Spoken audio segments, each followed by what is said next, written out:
আসসালামু আলাইকুম ওরহমতুল্লাহি ওবরাকাতুহু।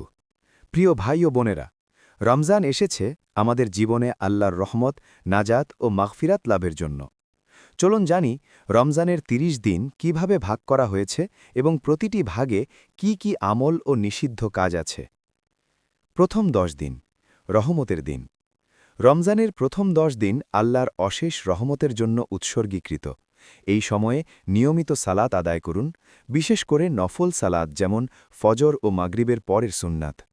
কোরআন পড়ুন, অর্থ বোঝার চেষ্টা করুন এবং দরিদ্রদের সাহায্য করুন। পরস্পরের সাথে সদাচরণ, মাফ চাওয়া এবং সম্পর্ক মজবুত করা হল রহমতের মূল পথ। নিষিদ্ধ হল গালিগালাজ, মিথ্যা বলা বা হিংসার মনোভাব রাখা। এটি হল আল্লাহর রহমতের জন্য নিজেকে প্রস্তুত করার সময়। মান সামা রামাদানা ঈমানান ওয়াহতিসাবান গুফিরা লাহু মা তাকদ্দামা মিন যামবিহি। অর্থ, যে ব্যক্তি বিশ্বাস এবং আল্লাহর সন্তুষ্টি কামনা করে রমজান মাসের রোজা রাখে তার পূর্বের সকল গুনাহ ক্ষমা করা হয়। সহিহ বুখারী ও মুসলিম। এটি মূলত রমজানের প্রথম ১০ দিনের রহমতের গুরুত্ব নির্দেশ করে।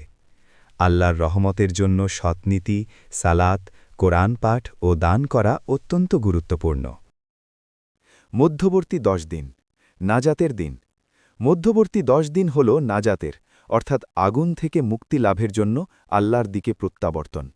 এই সময়ে ইতিকাফ করুন, মসজিদে অবস্থান করে রাত জাগরণ করুন। প্রতিদিনের গুনাহ থেকে বিরত থাকুন, দরিদ্রদের জন্য দান বৃদ্ধি করুন, অসহায়দের সাহায্য করুন। রাগ, উত্তেজনা বা অন্যকে কষ্ট দেওয়া এ সময়ে সম্পূর্ণ বর্জনীয়। নাজাতের এই ১০ দিন আমাদের আত্মা পরিষ্কার করার ও আল্লাহর নৈকট্য অর্জনের সুযোগ। শেষ ১০ দিন, মাগফিরাতের দিন। রমজানের শেষ ১০ দিন হল মাগফিরাতের, অর্থাৎ অতীত গুনাহের ক্ষমা প্রার্থনা করার দিন। এই সময় লাইলাতুল কদরের রাতগুলোতে বিশেষ ইবাদত করুন। কুরআন পাঠ, জিকির, নফল সালাত ও দোয়ায় মনোযোগ দিন।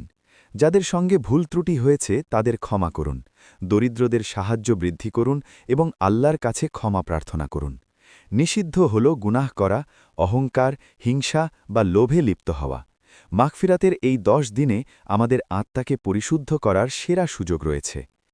মান কওমা লাইলাতাল কদরি ঈমানান ওয়াহতিসাবান গুফিরা লাহু মা তাকদ্দামা মিন যামবিহ। অর্থ, যে ব্যক্তি বিশ্বাস এবং আল্লাহর সন্তুষ্টি কামনা করে লাইলাতুল কদরের রাতে ইবাদত করে তার পূর্ববর্তী সকল গুনাহ ক্ষমা করা হয়। সাহি বুখারী ও মুসলিম। এটি রমজানের শেষ ১০ দিনের মাগফিরাতের গুরুত্ব নির্দেশ করে। রাত জাগরণ, নফল সালাত, দোয়া ও ক্ষমা প্রার্থনা এই সময়ে বিশেষ ফজিলতপূর্ণ। প্রিয় ভাই ও বোনেরা, রমজান আমাদের জীবনের জন্য এক অনন্য সুযোগ। প্রথম ১০ দিন রহমত, মধ্যবর্তী ১০ দিন নাজাত এবং শেষ ১০ দিন মাগফিরাত। এই ৩০ দিনকে সঠিকভাবে ব্যবহার করুন। আল্লাহ আমাদের সকলকে এই রমজান উপযুক্তভাবে পালন করার তৌফিক দিন। আমিন। দ্বীনের দাওয়াত ছড়িয়ে দিতে এবং এমন আরও ইসলামিক ভিডিও পেতে আমাদের চ্যানেলটি সাবস্ক্রাইব করে রাখবেন।